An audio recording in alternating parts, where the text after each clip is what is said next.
एकनाथ शिंदे यांच्या शिवसेनेला 90 जागा मिळालेल्या आहेत। एकनाथ शिंदे यांच्याकडून 90 जागांवर उमेदवार जाहीर करण्यात आले असले तरी 35 जणांनी नाराज होत बंडखोरी करत उमेदवारी अर्ज दाखल केले।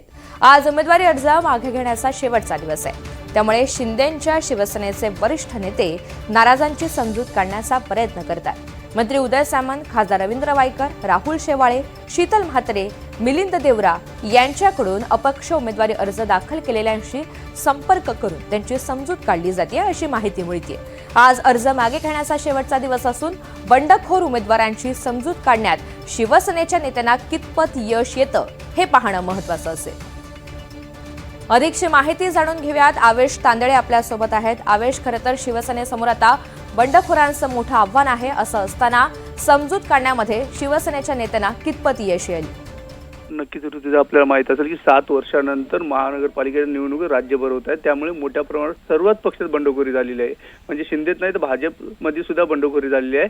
पण शिंदे शिवसेना महायुती, मुंबईत महायुतीची जे जागा वाटप त्या फक्त 90 जागा आल्या, त्यामुळे शिंदे शिवसेना मोठ्या प्रमाणात बंडखोरी होणारच होती। कारण की शिंदे शिवसेना जे ठाकरे गटांचे नगरसेवक, माजी नगरसेवक गेले, तसेच काँग्रेस आणि MIMचे मोठ्या प्रमाणात नगरसेवक गेले।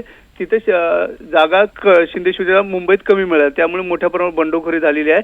पण काल ठाण्यात महायुतीची बैठक झालेली आहे, त्या बैठकीत महत्त्वाचं म्हणजे एकनाथ शिंदे यांनी 4 नेत्यावर जबाबदारी दिली आहे। मंत्री उदय सामंत, खासदार रवींद्र वायकर, राहुल शेवाळे आणि शीतल म्हात्रे यांच्यावर प्रमुख जबाबदारी। जे 35 बंडखोर आहेत त्यांना अर्ज मागे घेण्यासाठी हे 4 नेते आता त्यांच्याशी संपर्क साधणार आहे आणि जवळपास 90 ते 95% उमेदवारी अर्ज मागे घेण्याचा प्रयत्न शिंदे शिवसेनेकडून होणार आहे। ऋतुजा, बरोबर, धन्यवाद सविस्तर माहितीसाठी।